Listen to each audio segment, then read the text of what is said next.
Look, I am here with Jay Get Glazed Glazer.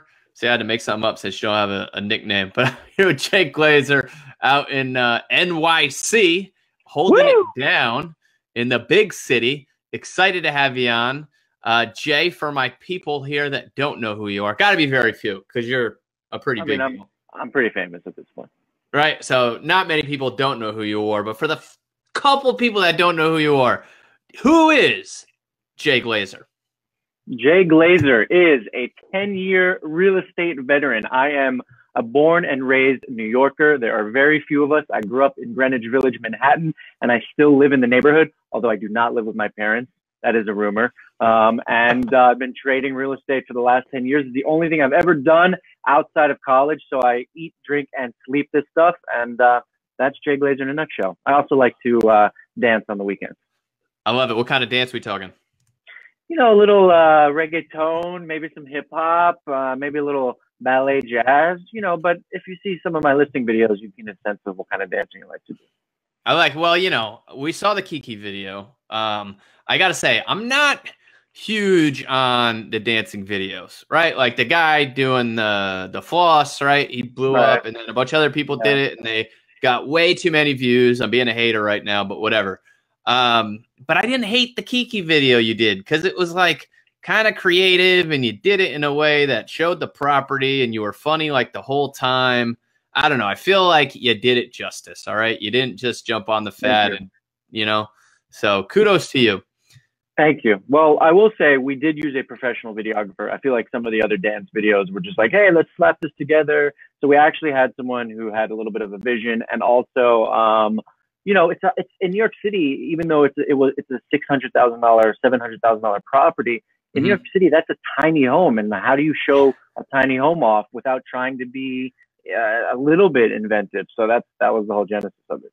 Yeah. And the other thing too is it's like, you know, there's a lot of stuff around like being professional, right? And having a professional presentation of the home. But how many listing videos have we seen that, you know, cost $30,000 to make? Okay, maybe that's a little much. Cost $5,000 to make, and they have like 100 views, right? Like nobody watches them. Right. Well, if they're not engaging, nobody watches them. So I'm glad you went out on a limb there. And you got what are you at right now for view count on those?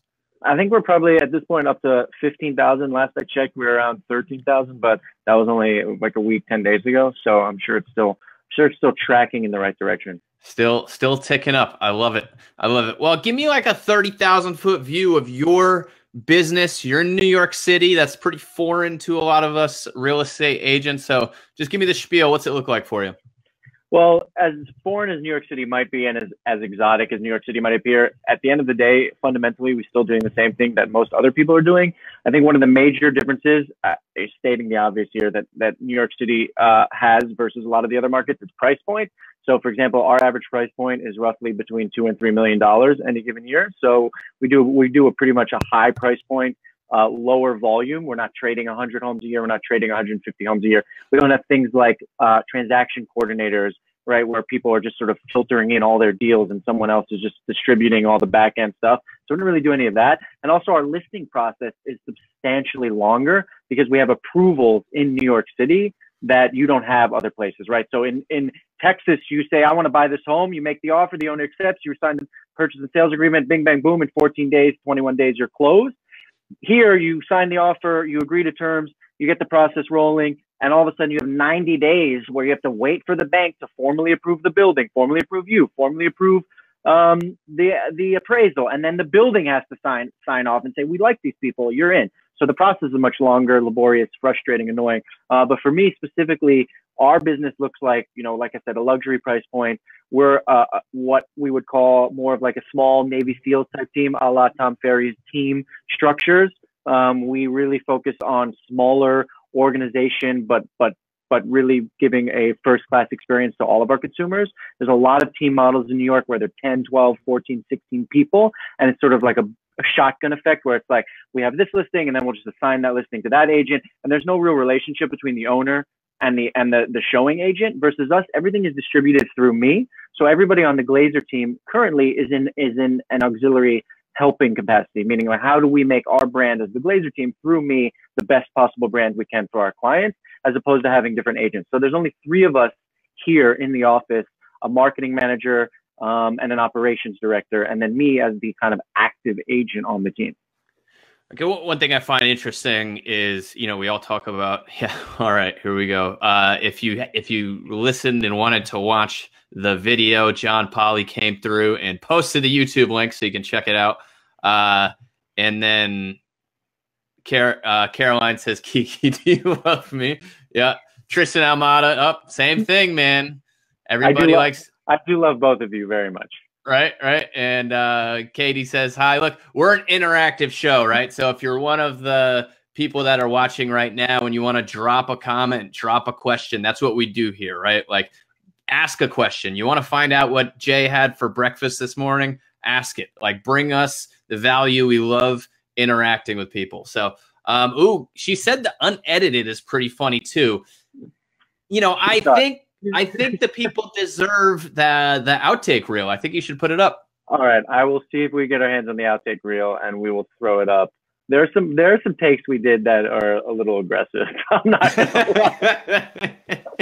All right, now I'm really intrigued. This should be interesting. Well, so, if you saw how much hip thrusting I did, you can kind of get a sense of what might have happened in the outtakes. Okay, I like it. This actually is a question that I'm interested in. Tristan asked, "What shoes are you wearing?"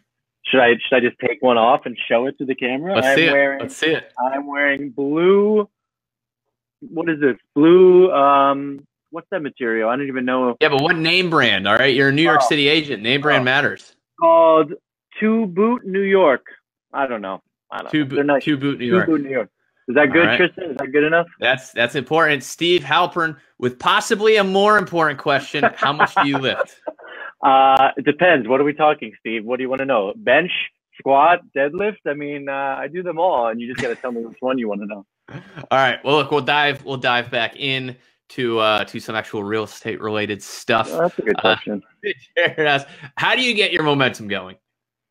Well, if that's a real question, for me, I am, for people who do know me, I am a very, very high energy individual. I'm pretty much jacked up at all hours of the day. So it doesn't really take much for me to get going. If you are on my team, you know that like I usually walk into the office. One of my team members who's sitting 5 feet away from me always is like, "Oh my God, you're so aggressive."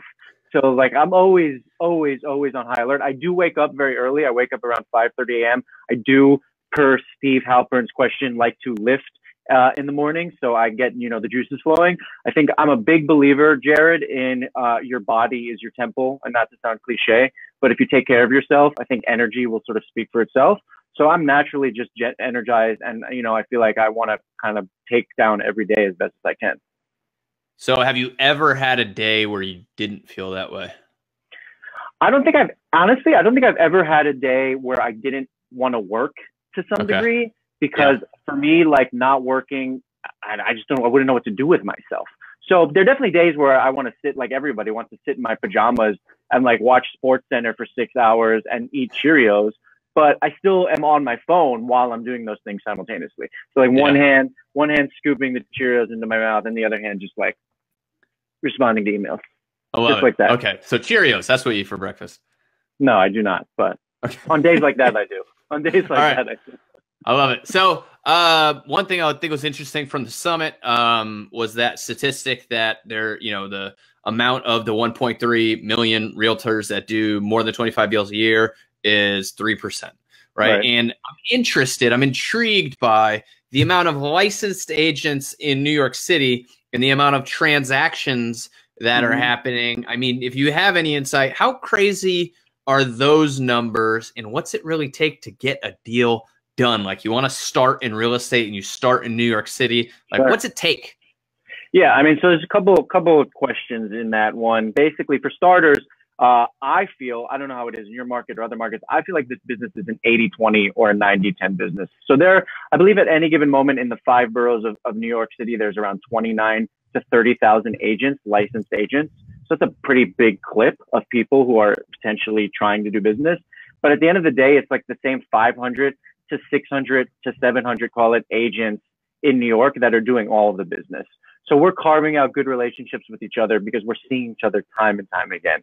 So to answer your question about, or I guess the comment I should say on the agents doing under 25 deals a year, I mean, for New York, that is especially true because there's agents who can make a good living doing one deal a year. So there's a ton of agents who are selling less than one apartment per year on average, probably the majority of the agents in our business. To get started, I always say I get a lot of meetings with younger agents or newer agents who want to, I'm all about sort of giving back to agents who are trying to break in, only because I feel like I wish I had people who I could have spoken to when I was new in the business. So I feel like why not just try to be helpful to other newer agents? So how I think you can get started in New York. New York City is obviously a huge rental city as well. And a lot of agents just get the grind going by starting with rentals, and they get into the flow. Back to Jared's comment about momentum, they get momentum in their business. So one of my friends, he might be watching, he might not be, is now one of a really successful sales agencies in the Tom Ferry ecosystem. And he actually met his business partners by doing a rental for them. So a lot of us get a lot of high quality rental clients. The reality is, listen, a 22-year-old who works at an investment bank making $200K a year, if 5 years later, they're buying a $3 million apartment. So if you get into that cycle and you're able to survive, it's a snowball effect, right? The life cycle in New York City, especially since people in New York City are buying apartments at such a young age, really builds momentum. And you end up catching people, they're 25 buying their first apartment. Then they want to sell it when they're 29. Then they want to buy a bigger one because they got married and had a kid. And then all of a sudden, boom, boom, boom, boom, boom. And you're, by the time you're 40 and they're 40, you've done 4 transactions with them.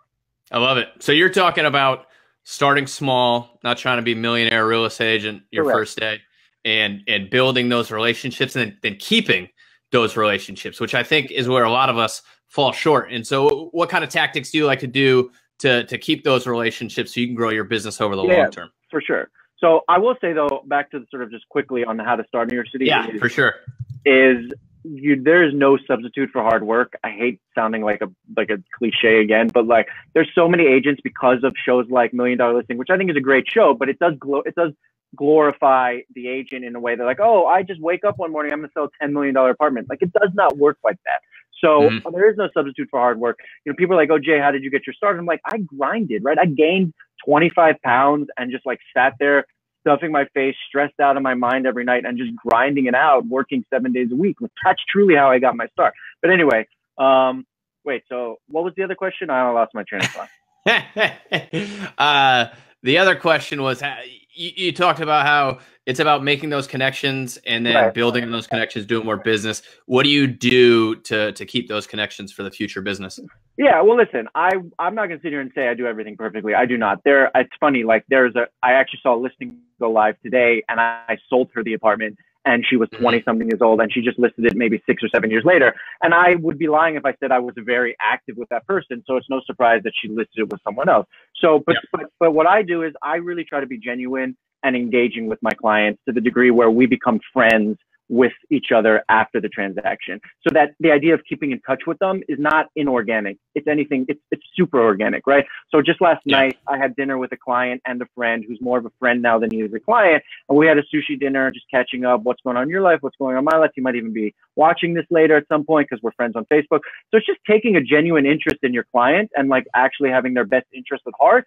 So that relationship then survives the transaction because you're not only just concerned about the transaction, you're concerned about their well-being in the home and their well-being in general. Therefore, like shooting someone a text and being like, hey, what's going on with you? What's up? Is just not a difficult thing. And you keep that life cycle going because then they're always thinking about you because you're in, say, a constant state of communication with them. So, but at the same time, we also have, like everybody else, we have a CRM system. I am really terrible at using a CRM. So, I have to have a manual kind of program where people are like, you need to reach out. Also, my coach is constantly being like, call more people, call more people, call more people.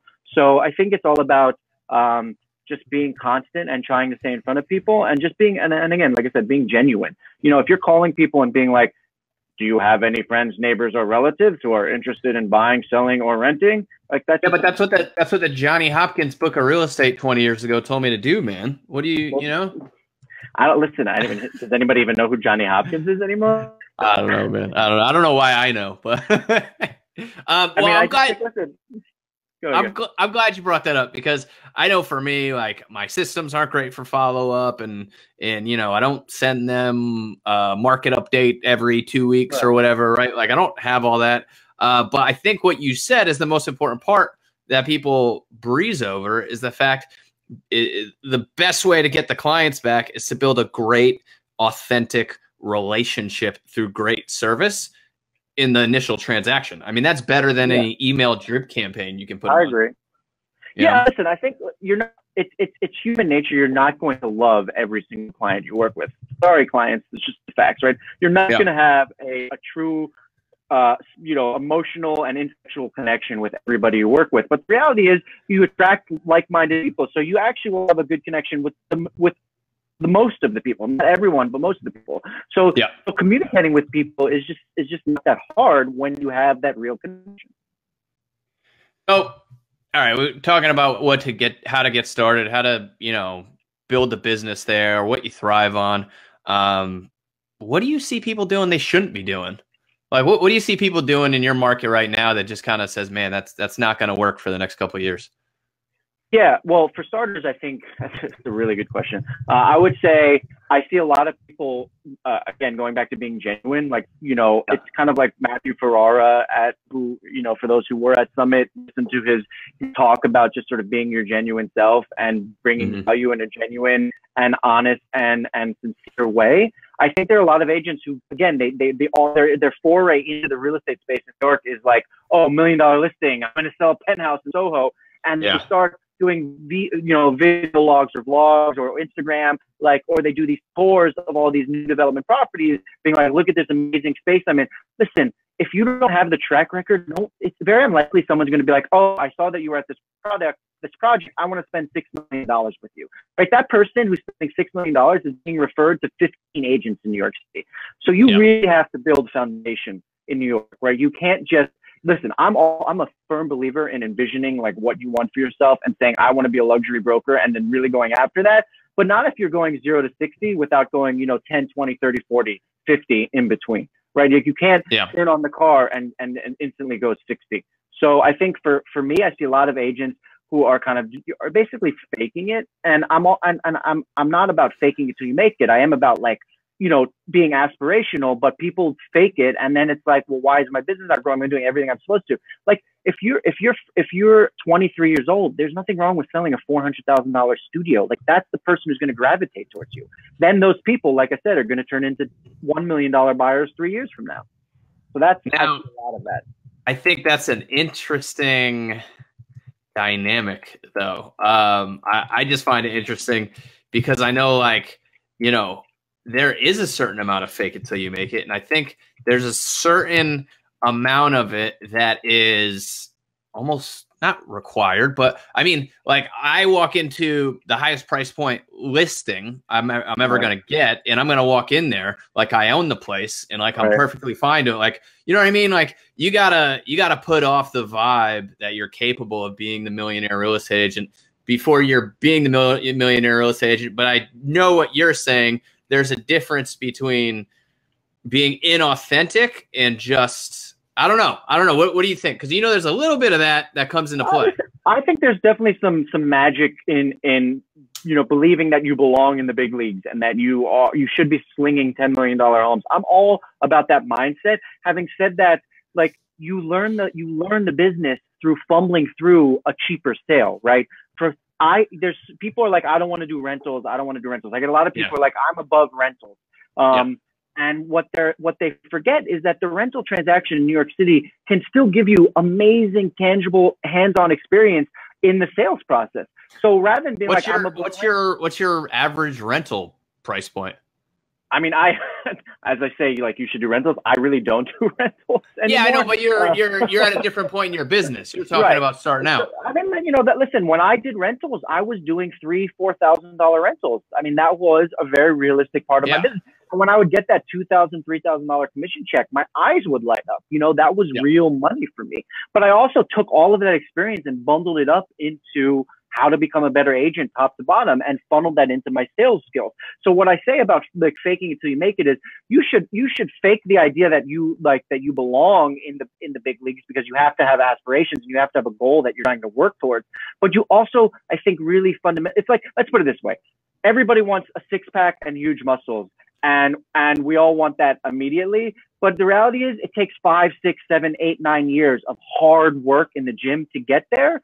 But that doesn't mean you shouldn't have that on your board. If you're say a really overweight person and you want to be thin and strapped and looking good, you should set that as your goal, but you're not going to get there overnight. You have to work for it. So it's the same thing in New York City. So you should absolutely feel like you belong, but you have to do the work to get there. All right. Couple important questions. I don't want to miss these. I think they're super important, add a lot of value. You're already smiling because you know me. So Bruce Willis walks into one of your listings selling the property of the owner of the Milwaukee Bucks, you said? Correct, Milwaukee Bucks. Okay. So you deal with some celebrities throughout your business because you're in New York City selling high-end real estate. Sure. Do you do like the super professional, like, hi, Bruce, it's a pleasure to meet you, I'm Jay? Or do you do the, like, yippee-ki-yay, you want to buy this place? Like, what is it in the middle? Like, what do you do? No, yeah. So the minute Bruce walked in, I was like, yippee-ki-yay, mother. And I don't know, you don't have to bleep that out since I didn't say it. But anyway, no, listen, I'm truthfully, I am all about closing the sale, and I don't care who buys a home so long as they're qualified.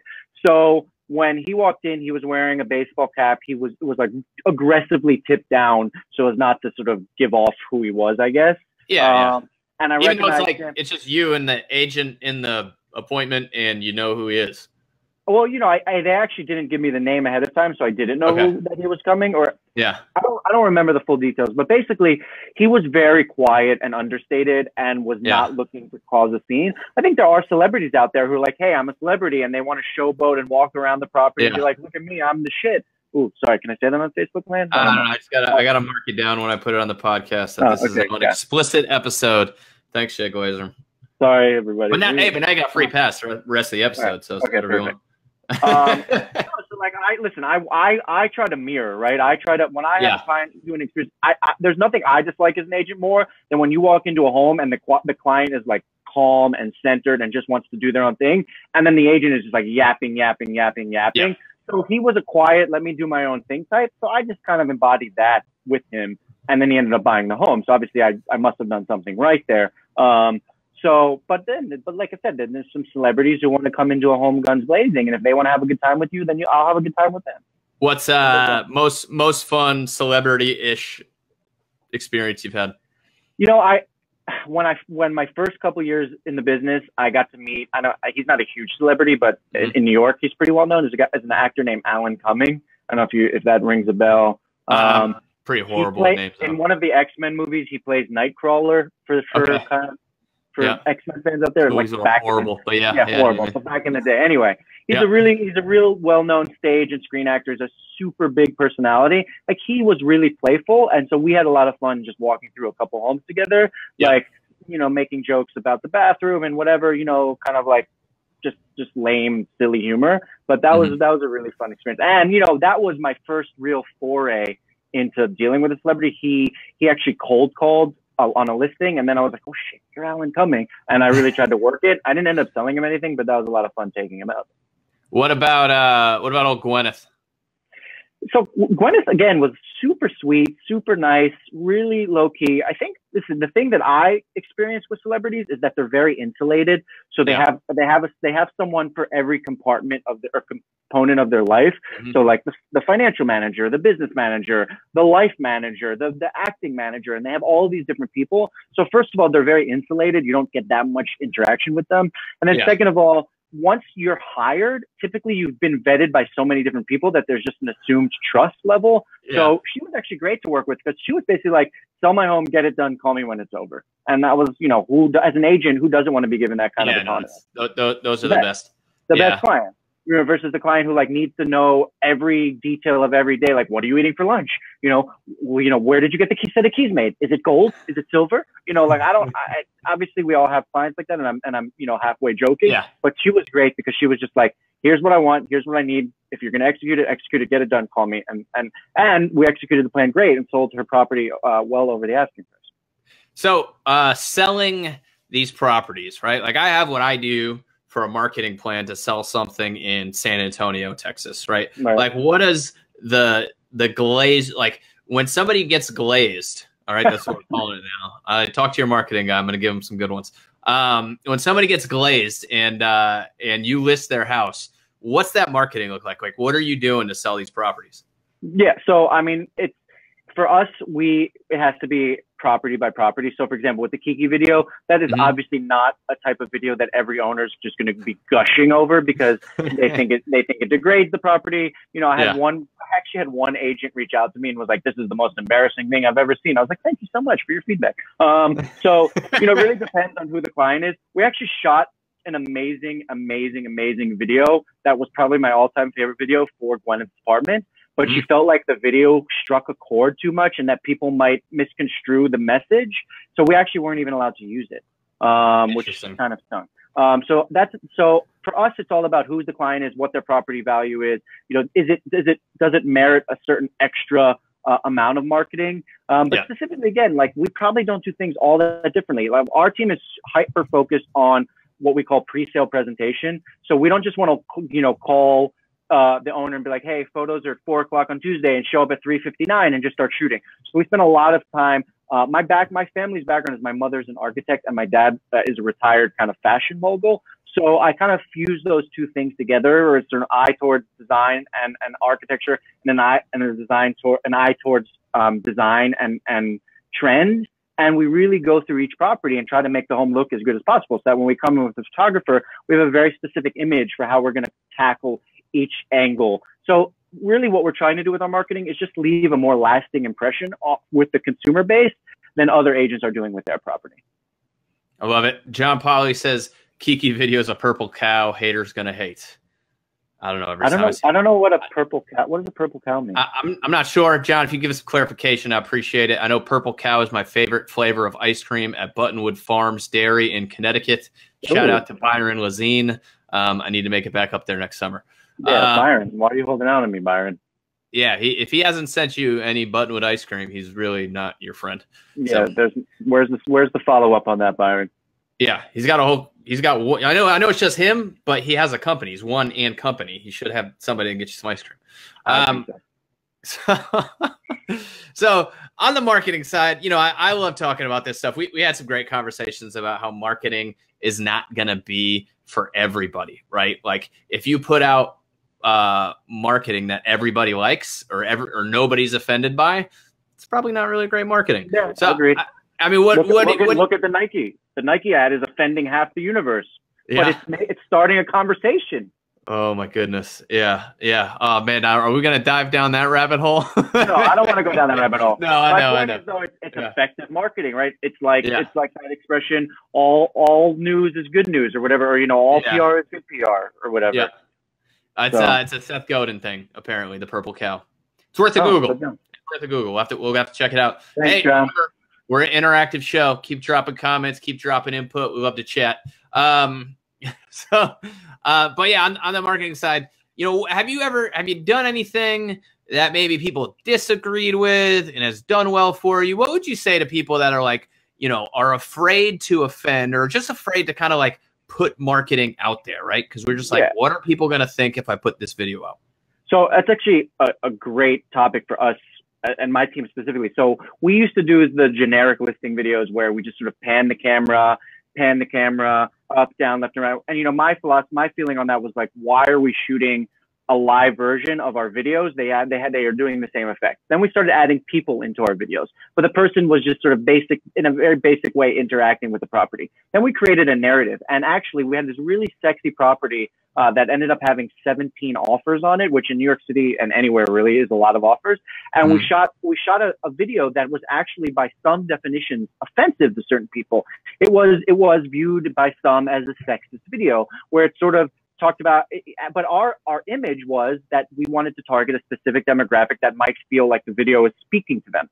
The irony was it was a video that we were kind of targeting, like, you know, single banker types, and we sold it to a pretty well-known supermodel. So she was like, screw you and your video, I'm buying this damn place. But again, it's effective, right? And what happened with that video is it created a conversation, and we actually had 2 people submit offers who said, we only came to the open house to see your property because of the video. So it served its exact purpose But again, at the same time, we knew that some people were just going to be like, this is a stupid video. It's offensive. It doesn't do a good job. The reason why I'm willing to make that investment on something that is not going to appeal anybody actually stems from a woman who I don't remember her name. I think it's Melanie Pishi. She's in Toronto. She's like the #1 agent in Toronto and does a ton of marketing. I think she has like 1,500 unique items on her website or something like that. Yeah. I listened to a podcast, the Super Agents Live podcast with Toby Salgado, which is a great podcast. Yeah. And she said, we specifically created a Facebook campaign that was written in a certain font and was like, we understand lithograph fonts or something like that. And 99% of the people were like, I don't understand this marketing at all. But the 1% of people who are like graphic designers were like, this is amazing. And listings of people who will all work in that space. So for all the people out there who are scared to try something, like, you're never going to please all. As I said, like, we got an email from a broker who straight up told us like our listing video was embarrassing. You know, meanwhile, the other 90% and 98% of the world was like, this is the greatest thing I've ever seen. So I think you just have to go for it. You have to own it, and you have to just be confident that what you're doing is serving its purpose. All right. Let's have you seen the new NAR commercials? No, I haven't. I don't think we get NAR commercials in New York City. I don't watch TV, so I don't know these things. But just Tim Macy TV. That's it. They put out some quirky kind of commercials and whatnot. You know, that, I mean, I guess aren't bad, but when they put out a commercial, it's like, why? Like nobody is watching the NAR commercial and then picking up the phone and calling NAR and saying, I want to use a realtor, right? Like there's literally no like way that that marketing turns into business, which, you know, you can talk about brand building, you can talk about all this other stuff, but overall, whatever marketing you're doing has to at some point lead to business, right?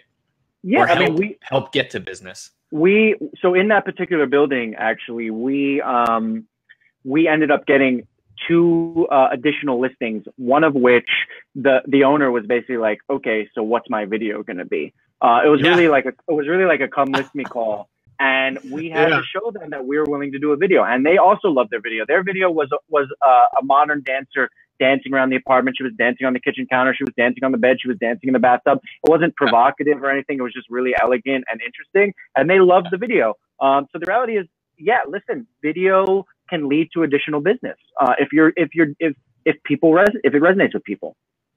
What technology stuff, maybe this isn't your question, but what technology stuff is coming up that you see people using that you like, right? That you think is going to catch on? You know, it's not my stuff in the sense that, like, I personally haven't made any massive investments in anything yet because I'm sort of in the wait and see approach. I don't know. I mean, the irony of New York City, and I say this to a lot of people, is that, like, despite the fact that we're selling crazy price points, we have the most expensive homes in the world. You know, we are one of the major meccas of the universe. We are so behind in some of our efforts sometimes in like how we engage the business. You know, like when people see, when I see some of these people, you know, in other markets, the craziest videos, like in Australia, I've seen some crazy videos. I think LA, there's a lot of people, you know, Sergio's doing crazy videos, and I rip off his videos all the time, and I tell him, your videos are amazing, I'm gonna steal your idea. I'm ripping off, we take for granted our marketplace because we are selling high priced homes that people just, you know, like they think they're going to snap their hands and the homes are going to sell. So I personally have always looked into stuff like VR. We have this thing called Matterport, which is kind of like a virtual tour. You see like maybe 2% of listings have that, but I haven't made any massive investments in anything as of yet. Are you doing Matterport? We just launched a property, a $7 million home yesterday, and I thought it was a perfect candidate because it's a duplex. And in New York City, you have to provide a floor plan. And since the floor plan is not 3D, it's kind of hard to read duplex apartments on a 2D floor plan. And I said to the owners, I think this would be a nice addition, but they said they didn't want it. So the answer is no, we didn't do it. Sergio's on. What's Jay? I'm Jay, Sergio. That's Jay. What's a J? If you want to talk about what's a J, we should probably go to Colorado. Hold on. This is my home studio office. I need to grab my coffee cup. It's Chip from Beauty and the Beast. I don't know if you know Chip, but I have a 3-year-old, so we watch this movie all the time. Listen, I have a Beauty and the Beast talking about too, actually. Another really serious question we have to dive into. I need to make sure I hit these because they're very important for the audience. I just got a bunch of Starbucks gift cards, right? And so I'm going to mail those out to referral agents and everything. Do you have any tactics I could use to not just use them myself and go get venti mocha choco? Oh, since it's pumpkin spice latte season. It's pumpkin spice latte season. I just got these Starbucks gift cards. I'm so basic. I just want to go buy pumpkin spice all the time, you know? So much pumpkin spice right now. No, I have no. Self-control would be my best tip. Put them in a different room, give them to your wife, and say, I have to use these for practical reasons. Okay. All right. We'll do that. We'll do that. All right. Let's go back to the wackiness of New York, because I'm always intrigued by this. Sure. There's no MLS? There is an MLS? Like, how's it work? So New York, again, like going back to what I said about how outdated we are, New York is not, thanks, Sergio, appreciate that. New York is not, it's so frustrating because like we don't know. So the answer is we do not have an MLS. That's why there's a company here that got bought out by Zillow, truly a Zillow, a couple years ago called Street Easy. Some of you probably heard of it, some of you haven't. And all the brokers are like, well, why does Street Easy own the game? The Street Easy owns New York City real estate listings because they basically did what we couldn't as agents, which is put together an MLS. Right. Yeah. So like, you know, you have to tip your cap to Street Easy because they were willing to go there when we weren't. So we do not have an MLS, but we have systems. So everybody has an internal system. So Corcoran's internal system is called Taxi. Other firms have their own system. And the reality is we have a back-end system, and then we have a client-facing system, and we have Street Easy. So I'll have clients send me listings from Street Easy all the time. And a lot of agents are like, well, I don't want my clients on Street Easy. Again, going back to the value add to come full circle, I know my clients aren't going to call some other agent from the ads on Street Easy because they're sending me the link and being like, what do you think of this property? So I think that the reality is, you know, you have to learn to bring value so that the fake MLS of Street Easy actually it helps you as opposed to hurts you. Yeah. And but it is wacky. I mean, I like the amount of complaining in our industry cracks me up. So much complaining. It's like, look, you didn't. It's one thing to argue about things, and it's another thing to like just argue about the future, right? Like Zillow is not hurting you. Open Door's not hurting you. It's just the future, right? Like it's just the way things are, and it's the way things are going to be. And you either adapt and adapt or leverage it, capitalize on it instead of like being scared of it. Figure out how do I make more money using it. You know what I mean? There's always an angle. What's interesting though, I mean, you guys don't have any of this Open Door stuff up there. I mean, that's a completely different beast, right? I don't know. We don't have Open Door, but we have, you know, other things are coming into the marketplace. I mean, listen, there's discounters and for sale by owner programs. I mean, they've been up and around since I've gotten into the business, and surely before I've gotten into the business. So we've always had the people trying to sneak into your marketplace. But if you know your value and you know your unique selling proposition, then at the end of the day, you should be able to carve out a business for yourself. Yeah, and I mean, like if you can't talk about your market, right, and know the neighborhood and know the up and coming developments and know that the city's putting X amount of millions of dollars over here and they're opening a new school over here. Totally. And if you can't provide that value and totally blow, you know, the whatever discount agent out of the water, like that's your problem. But if you just think you can just not know anything and show up and get the full price deal, then you have issues. Listen, I mean, you're 100% right. I mean, I spend a big part of my day as a student of New York City real estate. So I try to know my product inside and out. That is probably the #1 focus for me as an agent, so that when I engage a client in a conversation about a certain part of the market or, you know, the process, I can speak to them as a professional who knows what they're talking about.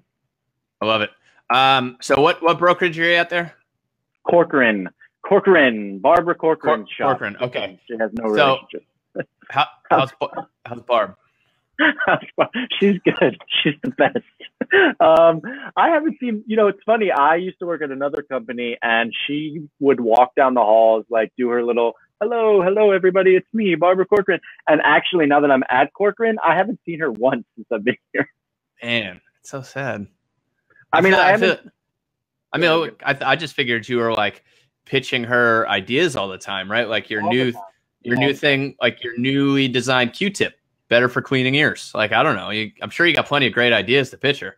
I bring her more non-real estate related. I'm like, Barb, let's talk. Let's go get coffee, shall we? She, the funny thing is I actually have a pretty direct line to her, not related to my company. Her kids are alumni of this high school I went to. So I could always back channel it to her and be like, Barb, I want to talk to you about this great new listing I have. And then just show up with this gizmo and be like, psych, I actually want to put this on QVC. It's like a Roomba, only it crawls. It doesn't roll. It's got legs instead of wheels. And it's Bluetooth connected, so you could turn it off from the office. Yeah, brilliant, dude. I'm in. What do you want? 20,000 for 0.02%? Yeah, I'll give you 1% if you give me $200,000. 200,000. I like it. That's good valuation. I'll dig that. Yeah. Mr. Wonderful would like that. All right. Let's talk about New York City. Right? I mean, it's my hometown. Yeah, hometown. It's great. It's beautiful. I love it. But you already swore, so it says, why are people such assholes all the time? So I actually don't think everybody in New York is an asshole. Well, not everybody, but there's this like feeling when I walk around. I don't say like when I walk around San Antonio, I'm like, hey, how you doing? Good morning. Good afternoon. Great to see you. When you do that in New York, people think you're a murderer. Yeah. Which, never mind. You might be. Anyway, listen, I will say this. I think that people come to New York assuming that's a good idea. Right. Pitch it. Come on, Nikki. Let's do it together. Anyway, I think people come to New York assuming everybody's a jerk. And then what happens is they like automatically become that person. And so over the lifespan of say like, or the time, I should say the course of say 6 or 7 years, they just sort of progressively become less pleasant. But I don't know. I mean, I don't know. I think also what happens is when people come to New York, their first attempt at being here is like, let's go to Times Square. Times Square is the worst place on earth. For all of you considering a trip to New York City, do not stay in Times Square. It is horrible, right? It's like going to whatever part of your respective town you absolutely want to avoid at all times and being like, oh, I don't like this city. Of course you don't like New York City because everybody in New York in Times Square is like crazy and it's tourists bumping into each other. And the people who are from New York are like, I hate tourists. I don't want to be here. So the reality is that is not indicative of what's happening in the rest of the city. So I actually think New York City is but listen, New York City is a hustle and bustle city. It's a grind. It's not for everybody. Like I think one of the things I love about New York City is that it swallows people up and spits them out. And the people who can survive can really thrive. I fundamentally believe, it wasn't the theme of this year's summit or the last couple of years summit, but I feel like 3 or 4 years ago, Tom was like, we want to you to have a business where you could pick it up, drop it on anywhere in the map, and be a successful agent. Like I think if you are a successful agent and a successful business person in New York City, you could pretty much try your wares anywhere else in the world. So I think if you can survive it here, because it is an aggressive, hostile city, you actually have a lot of value in other parts of the world. Like I think of myself all the time, like what happens if I went and like sold homes in Jacksonville, Florida? I think I would destroy it. But only one way to find out. So another one, real important question. We got to hit the real hard-hitting, tough ones. Scott, who I think is a San Antonio guy. I just looked at his Facebook. I'm in San Antonio, Scott. Where's the best pizza in New York City? The world wants to know. So this is controversial for sure. Listen, so I would say there's 2 places for me, and I'll give you my reasons. The first is Bleecker Street, or should say John's of Bleecker Street. John's of Bleecker Street is in downtown Manhattan. It is my childhood pizza spot. So again, like everybody has their nostalgic spots because it's just like they've been there a million times. It resonates with them on an emotional level. John's is just so damn good. It's like New York style, but it's brick oven. So you kind of fuses the best of both worlds, like a little old school Italian with New York style, fat, juicy, greasy slices. Yeah. So John's, and what's cool about John's is you can actually all the booths are made out of wood, so you can carve your name on the booth. You'd be like, Jay Glazer was here. It's like, you got glazed. I don't know if you've ever been there, but it's like Louis' Lunch in New Haven, Connecticut. That's where that cheeseburger was invented. There you go. So it's like Louis' Lunch. So John's is amazing, but I think the ultimate New York City slice. Again, I'm not talking about some place that tries to mimic Italy or tries to be thin crust Italian. Like we can get that everywhere. Actual sign out front that says "Best Pizza in New York" or something. They yeah, never we don't had want the any of best that pizza. stuff. No, they absolutely don't. There's a place in Brooklyn that's called DeFara. So if anybody's watching this and has been there, they know. Okay. It's a. So what makes that place so good is the oven has the same oven. We're at Brooklyn. It's in Midwood, Brooklyn. It's in the middle of nowhere. Like it's it's a neighborhoody place, but it's an old school neighborhood, right? Those are the best spots in New York. When you go to one of these like up and coming new neighborhoods where it's been gentrified, like there's just great restaurants, but the old school spots can't afford the rent, so they're not there. They're in the old school neighborhoods. So you got to go to the old school neighborhoods to get the old school spots. So DeFara is in Midwood, Brooklyn. The dude who makes the pizza is the original owner, and he's like 90 years old, and he still makes all of the pizza. He has 5 kids, and he will not let his kids make the pizza. He like sends his kids outside to like usher in people because it gets so busy. But it's so good. And he sits there. He's 9 years old. He takes like this old can of olive oil and he just sprinkles it like. Dude, you can't like. If you're in New York. Yeah, man. I love that because it can't be replicated. You can't franchise. What's the guy's name? The restaurant's DeFara. D-I 2 words. You don't know. Okay, we're just gonna call him Uncle Louis. Yeah, Uncle Louis. I actually don't know the guy's name. I should. Right. I mean, you just can't franchise Uncle Louis sprinkling olive oil on there at 90 years old, right? It's just you only can go to that place, and that's how our real estate service should be. All right, like it should be that good. Like when Jake Glazer's 90, he should still have that team around him, and he should still be the point of contact running these transactions. From your lips to God's ears, to the pizza God's ears. The pizza God's ears. All right, awesome stuff, man. What else you got, man? What else? What else am I not asking you about real estate and what you have going on? Like as a measly San Antonio, Texas agent, what do I not know? Like, what do I not know? What do you don't know what you don't know? I don't know. I mean, lifestyle. New York City is a great lifestyle, and I think that there's definitely a lot of glam here that I think you probably don't get in other places. Yeah, I eat at some of the best restaurants in the world. I don't know if this is suitable for the workplace, but Playboy has decided to relaunch the Playboy Club, which is like this old school club. It's not a strip club. It's not like a gnarly place.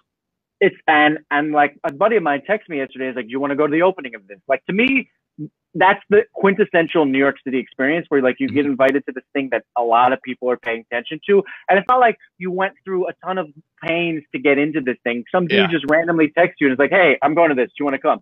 So I think like that's kind of New York City in a nutshell, at least for me in my experience, which is like we just have access to some of the most amazing things. And and how that relates to real estate is like it creates some of the most amazing networking experiences, right? Like you just never know who you're going to be in the room with. So all of a sudden, if you again, and it also goes back to this whole philosophy of faking it till you make it. Like if you have the experience to walk into a room and light everybody up because you are so good at your job and so engaged, I feel like that can only really occur in major metropolises. And New York City, like what's bigger than New York City?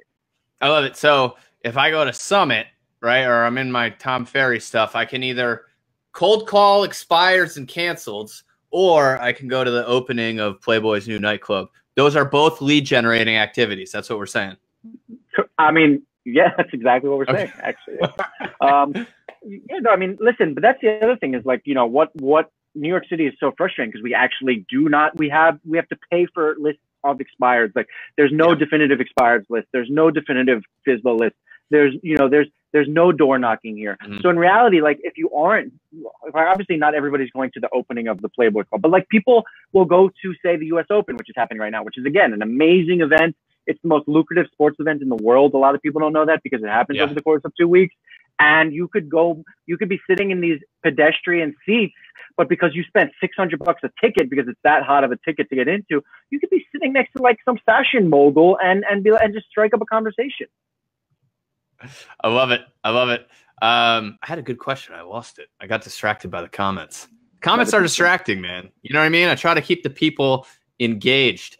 So we're talking New York City. We're talking glam. We're talking fun. It's good stuff. What else you got? I don't know. What else do you want to know? Well, so, oh, I know what I wanted to know. Do you have anybody that you consider like a mentor, or do you have anybody in the industry that like you watch and you say, wow, I really respect the way they do business, and what is it about what they do? See, that was a good question, and I forgot it, but it's a good question. Yeah, I mean, listen, everybody. So I have various role models. I would say that not to shamelessly like try to just not to shamelessly just like shower compliments on him, but like I actually consider Tom Ferry to be a role model. You know, my team. One of the things I tell my team all the time, my marketing director all the time is like, let's just like steal what he does. Trying to engage his database and his clients, which is us as agents, and just like duplicate that. So he's a big role model of mine. I also have, who I consider a very close mentor is actually one of my lenders in the business.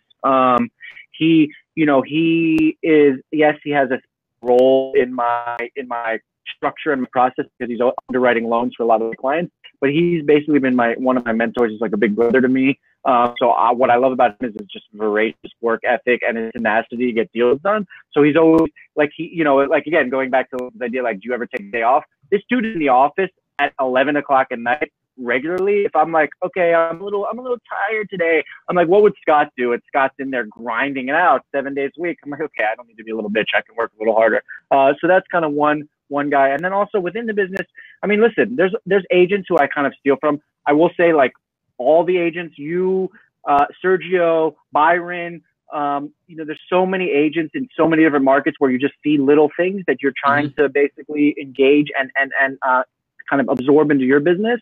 But also in New York City specifically, like I really value and appreciate what a guy like Ryan Serhant has done, because obviously he has the TV show, but he also just runs a really, really tight team. And I think the guy also doesn't just like, he is famous now. He is kind of a celeb, if you will, but he also works really hard. Like every time I've done a transaction with him or tried to do a transaction with him, he's super plugged in. He makes himself accessible, right? He's engaging on a level where you're surprised given how big of a name he now is in our business.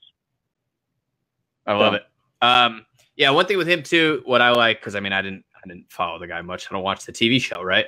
But when I picked up his social media stuff, I mean, it seems like super authentic, super real, super down to earth. And in today's world, I think people are very attracted to that, right? Like, I don't think people are attracted as much to the regular celebrity anymore. We want like a down to earth, authentic person. And if you can put that off in your marketing content, I think you go really far. So tell me about the video series you do. It's Guidance with Glazer. Guidance by Glazer. Guidance by Glazer. Actually came up with that name. We took a poll and he gave it to us. Yeah, I mean, listen, for me, I think it should be Get Glazed. All right. Well, we might be reshooting it, so we'll throw that in there. It's got to be hashtagable. Guidance by Glazer. Too long of a hashtag. If it's Get Glazed, should the image, the logo, just be like a giant glazed donut and my name across it? I would watch more often if it was. Yeah, I think so. I think most people would. Sponsored by Dunkin' Donuts. What can I say about Guidance? Yeah, listen, I'm always tweaking with trying to bring value and also be entertaining, right? It is like the crux of me as a person, right? I actually love the concept of $1 Million Listing, because on the one hand, you're selling real estate, but on the other hand, you're entertaining people. And I think that, like, I try to fuse those two things together. So the Guidance by Glazer show is an attempt to really bring good value to people, but at the same time, not bore them to death. And I think that's kind of where I'm always tweaking and trying to figure out. Like with the Keke video, was it maybe a little too much entertainment? Sure. But at the same time, it wasn't necessarily, it's not the world's biggest apartment. So we have to work with what we have. So that's why the Keke concept came into play. Yeah. And the other thing too, I'll say is like, look, if it is a little quirky and it is a little too entertaining, guess what? It just means more people are going to watch it.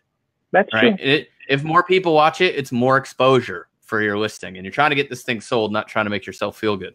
I totally agree. Could not agree more. What about, any lead generation, any like action coming off and traction coming off to the Guidance by Glazer stuff? It's another thing that like, we in the mold of Gary V, like I always go back to his his line of like, when I first started doing videos, only 2 people watched, me and my mother.